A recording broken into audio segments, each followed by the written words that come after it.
what I'm going to do is put the shells. I'm going to saute the shells in one pan. I'm going to boil the flavor with some wine. And then this pan, I'm going to get a roux going. And roux, you can use oil or butter. It's up to you. It should be watched, though. If you burn your roux, you'll be bummed because you have to start it over again. And it actually gets to a really high temperature. And the whole idea behind cooking a roux is flour is a great way of combining something, making something thick. But if you don't cook out the rawness in the flour, it really comes out in the soup. So we're going to put a little bit of flour in there. And if you want, you can make a big batch of roux and put it in the fridge. It's just flour and butter and it'll last forever. So anytime you want to thicken a sauce or a soup, you can just add your roux to it and you've already made it ahead of time. And really, I can't give you measurements because I've never done it by measurements. I've always done it by how it looked. I don't want it too soupy, and I don't want it too thick. And I can already tell I'm going to need a little bit more butter. And this is probably more roux than we want for this amount of soup. But might as well make it while we're doing it because we can use it for some other things. Yeah, going on, get that butter melting. And a separate pan, I'm going to deshell my shrimp. These are already deveined, so really it's a no-brainer on these.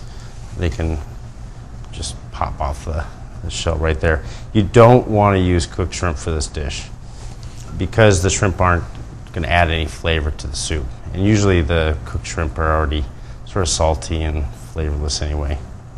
So and what I'll also do to add to the shrimp flavor, I'm going to chop all these shrimp and throw them in at the very end. And when you're doing a roux, I highly recommend a wooden spoon. It just gives you a better feeling for how the roux is doing, and it won't scrape your nice Teflon pan. And that's probably just want a little bit more butter. I want it a little bit more loose than that. And I turn the heat down.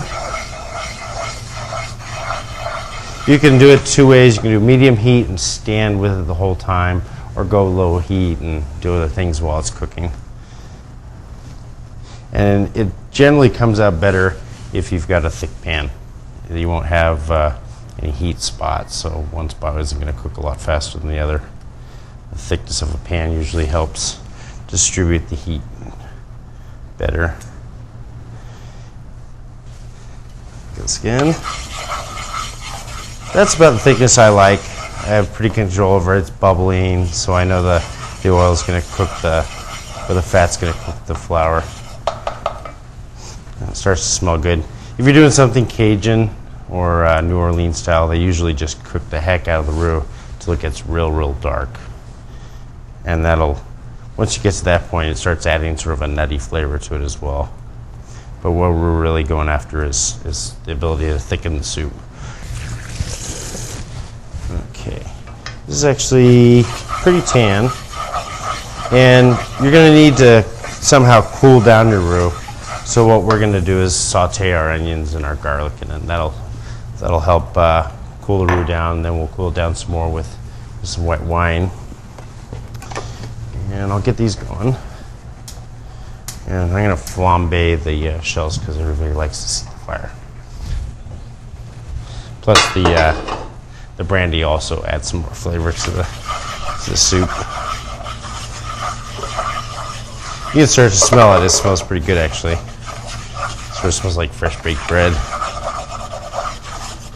But the most important thing is really to mix up because you don't want any of the flour uncooked, because it will definitely sort of makes your soup grainy, get this grainy. I'll let that heat up over there for a sec.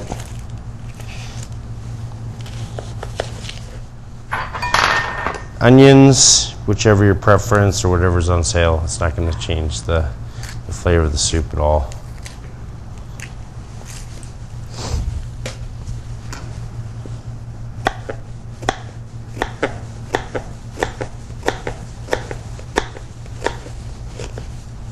And you can do it big chunks if you'd like. Most people like their bisques fairly smooth. You could even run this through you know, a China cup or a chinois at the end if you like it, you know, classical French.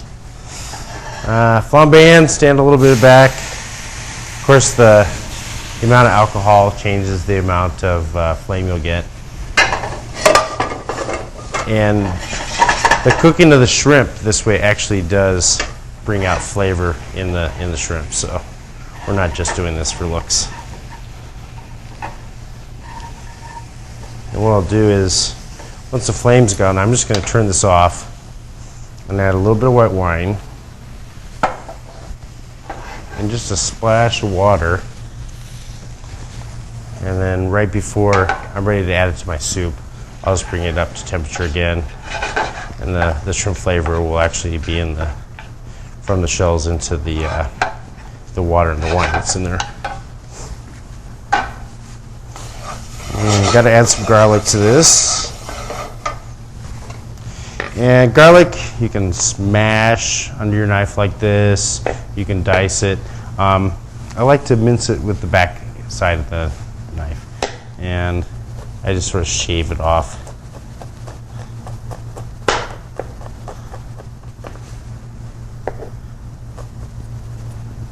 A lot of people think I'm holding the knife wrong when I do this. So that's why I tell them that's part of my technique. A little bit more dice there.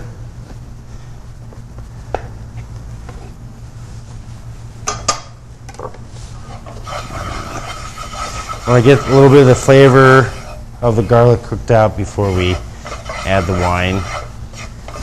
And this also would be a good time to add your cumin. Excuse me. Most spices, the best time to pull the flavor out is while you have the oil in there. It'll change the flavor of the spice a little bit, but it also really brings out some flavors that otherwise won't come out at all. Especially Indian food, they tend to just boil the heck out of the spices in oil before they do anything with it.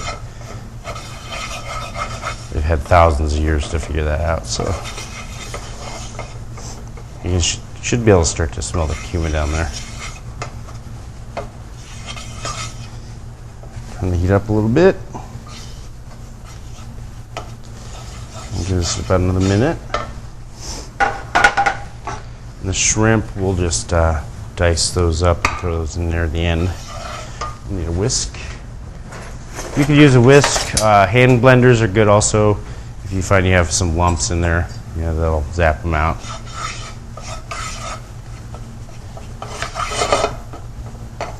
Almost there. Just want to get a little bit more of the garlic and cumin flavor out.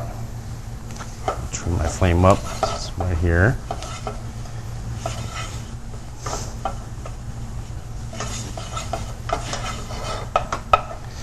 Okay, that's wine. Now this is the time to start whisking it, because while you have some moisture in there, generally the roux will break up pretty good and you won't have any lumps. And before we add any other liquid, give it a little bit of time for the alcohol in the wine to cook off, because the alcohol isn't going to have a flavor we really want in the wine. We want the essence of the wine, not the alcohol. You drink the alcohol, eat the essence. This is now some more of a lump, and this is generally when I add my milk. Now, one thing you want to do is add it all at once, and the reason for that is if we add just a little bit, it being very cold and the roux and the pan being hot, we might break the milk. This way I've cooled it down so fast that there really isn't enough residual heat to take out my roux. Now the roux will start to dissolve into our cream, and you definitely want to get it all stirred out, and that way our lumps won't be there. There's also this is a soup that the longer it stays on the stove throughout the day, the better. So if you want to do this first, just keep it down, like simmer, and stir it. Make sure the longer it cooks, the better it gets. And if you lose a little moisture, if it starts to thicken up, you can add a little water to it. It's not going to change the flavor because all we're doing is when something thickens up, really it's just the moisture's leaving it. You could also use some milk, but then you've got the same problem. If you put a little bit of milk in there, it could break. So the water's your safest bet. I'm also going to put a little bit of mirepoix base in. Mirepoix is carrots and onions and celery, and you slow cook it in generally a large pan, then put it into, when they make base, you put it into a big stock pot and do a reduction. So it's the caramelized vegetables, and it's a vegetable base. You could use a little bit of fish base. Generally they don't have it in the regular supermarkets. Gourmet markets will have it. You could use lobster base, shrimp base. You could even use a little bit of clam juice as well. But it might just be too much of a clammy flavor and discount the flavor of the shrimp. So it's actually pretty smooth. I don't really see any lumps in there. And as this heats up, it's gonna thicken quite a bit. And this would be a good time to throw my shrimp juice in there.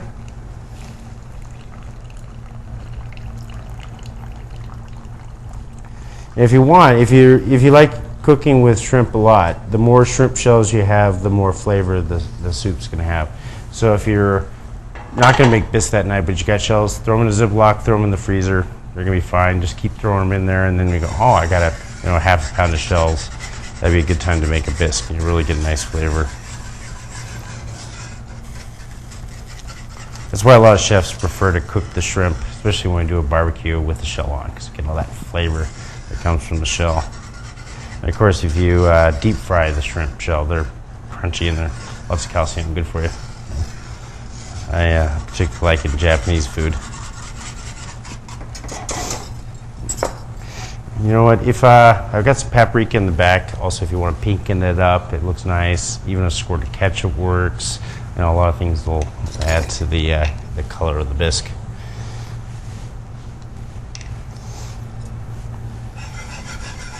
Let this boil. Turn this down to a medium heat and let it go. Get our shrimp ready.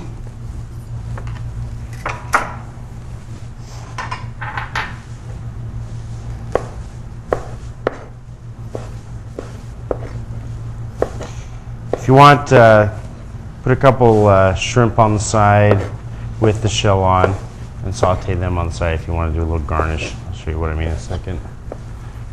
Turn that back a little bit. You want to watch this at this point because you don't want it to boil over, but so the more heat we apply to it, the quicker any rawness that's left in the roux is going to cook out. You really want to add your salt at the end of anything you're cooking, mostly because it's hard to take salt out, but there is a trick. If you ever screw up and put too much salt in something, peel a potato, cut it before, put the raw potato in there, it'll suck the salt out of, like chili if you put too much salt in or something like that.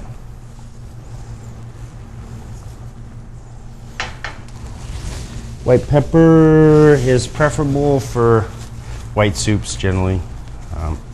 It's not going to change the flavor that much if you use the black pepper, but it generally looks better.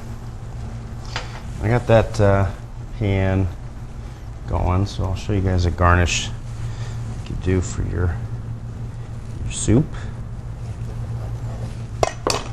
All I did was cut them like that. If I just pop it on there, give you a nice little garnish. Leave the shell on, leave the tail on, and that'll give it a little bit more of a more height and make it a little prettier. This would be a good time to put the shrimp in.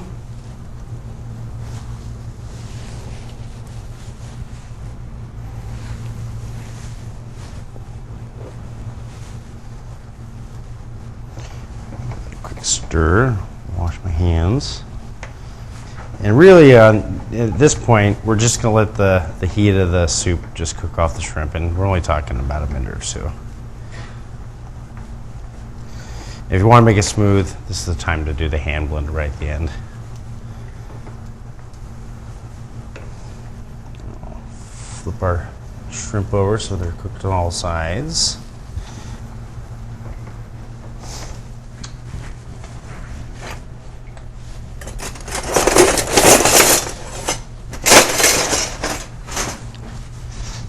Use this nice bowl. Just a little bit, cook it on that one side, and the garnish will be done.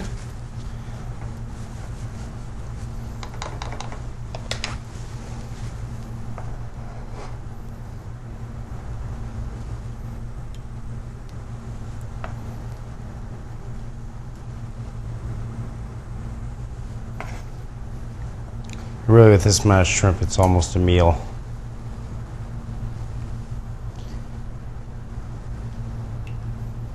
If you wanted to, a little bit of mound of rice in the center, if you really wanted it as a meal, would be a good way to go about it. More shrimp in there. Put our shrimp right on the edge, because if we put them in the center, they'll probably sink. And some green onion. And do the green onion at a real angle, and it'll actually make the onions a little prettier. So like that piece.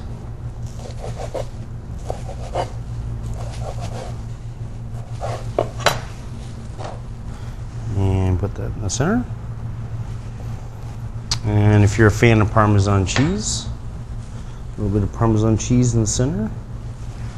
And since I got some colacan tomatoes,